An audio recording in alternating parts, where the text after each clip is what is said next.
அனைவருக்கும் என் முதற்கண் வணக்கம். என் பெயர் லக்ஷ்மண் சித்து. நான் 4ஆம் வகுப்பு ஆ பிரிவிலிருந்து வருகிறேன்.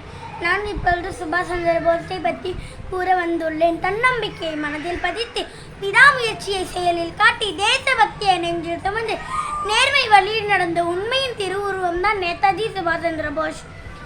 இவர் 1897ஆம் ஆண்டு ஒரிஷாவில் பிறந்தார். இந்தியாவின் சுதந்திரத்துக்காக பாடுபட்டவர்களில் முக்கியமானவர் இவர்.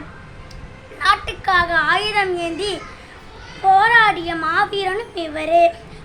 முதலில் காந்தியை தேச தந்தை என்று அறிவித்தவரும் இவரே.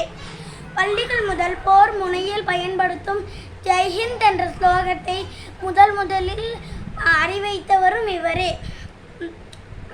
இந்திய மக்களிடம் உங்கள் இரத்தத்தை எனக்கு தாருங்கள், உங்களுக்கு சுதந்திரம் தருவேன் என்று முழக்கமிட்டார்.